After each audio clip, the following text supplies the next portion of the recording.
não puderam continuar com o trabalho, ele retornou para casa. Aqui em Bogotá não tivemos incidência de pessoas com afetações maiores, além do susto, que também isso deixa a gente bem, bem assustado, mas em Vale do Cauca, em Cali, em Pereira, infelizmente já relataram aí várias pessoas mortas, pessoas que estão sem nada e já estão aqui mesmo em Bogotá pedindo ajuda para reunir insumos, alimentos não perecíveis, muitos animais também que se assustaram na hora com o temblor que foi muito forte. Lúcia, e você tem relato de como é que estão outros brasileiros? Você tem contato com a comunidade brasileira aí na Colômbia? Sim, sim. Aqui na Colômbia, a gente, principalmente em Bogotá, que é onde reúne bastante, né? Temos bastante brasileiros. A gente sempre tem essa comunicação através de grupos do WhatsApp. Então, no mesmo momento que foi detectado, que começaram os alertas do terremoto, a gente começa a se comunicar entre si para ver se está todo mundo bem, se alguém precisa de ajuda. E graças a Deus não temos nenhum reporte de brasileiros aí que tenham tido uma afetação maior até o momento. Até o momento. E você não conhece ninguém nessas regiões mais afetadas, né? Cali, Pereira, são regiões onde vivem também bastante brasileiros ou não? Sim, sim, é uma região bem, bem turística também, de Cali, é bem conhecida. Eu mesma não tenho conhecidos lá, mas aqui no grupo eu acabei de ver pessoas mostrando vídeos de conhecidos, de pessoas que moram lá, que perderam tudo, que a gente vê, a gente nunca pensa que vai acontecer com a gente, mas a pessoa fica literalmente sem chão. Então, vi alguns vídeos aqui e a situação tá bem triste, na verdade. E, Luz, como você está sentindo, como você está percebendo a reação do governo da Colômbia, do novo presidente que assumiu? Como que está a organização do setor público para atender as pessoas? Bom, o que a gente está vendo aqui, mais que tudo, são pelas redes sociais, né?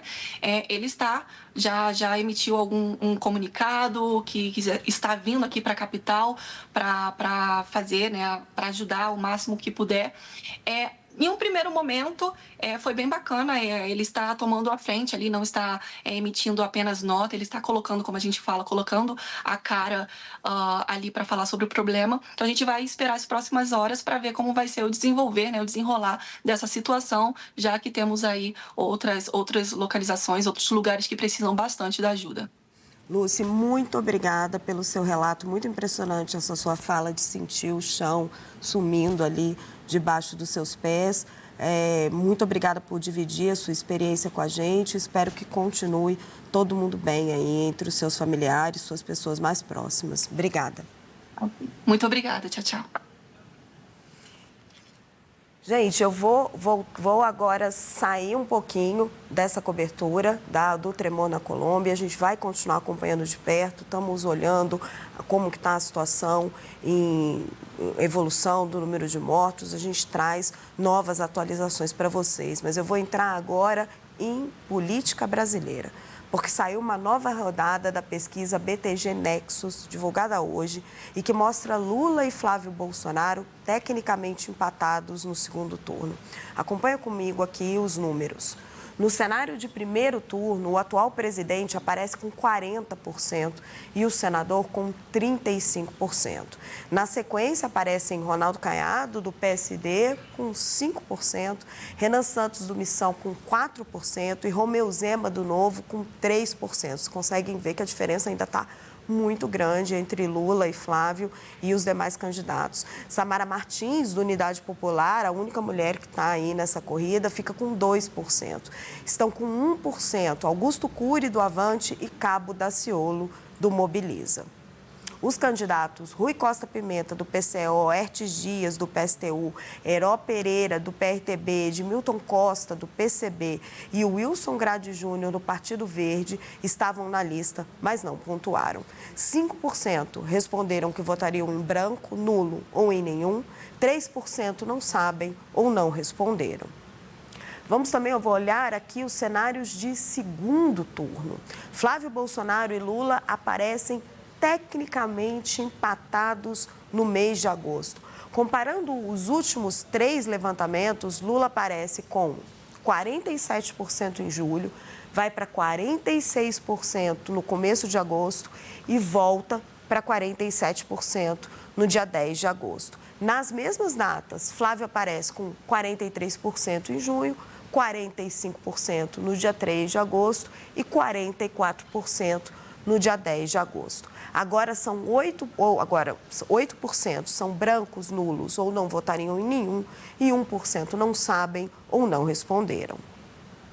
Já em uma disputa entre Lula e Ronaldo Caiado, Lula aparece com 45% em julho e sobe para 46% em agosto. Enquanto isso, Caiado aparece com 43% em julho e 42% nas duas datas de agosto.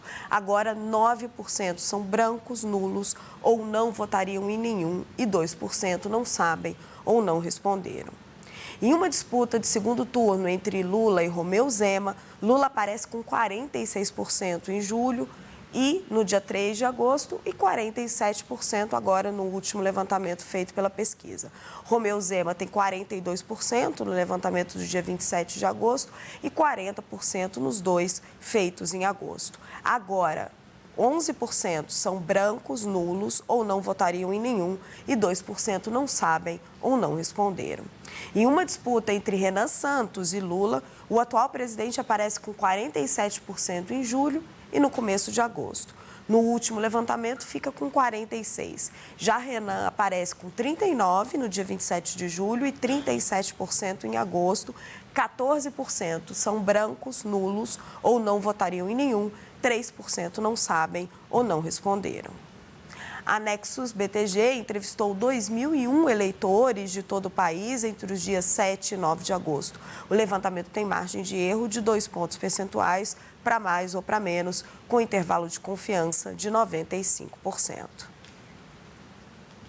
Ranier Bragon, vem para cá, vamos conversar um pouquinho, seja muito bem-vindo.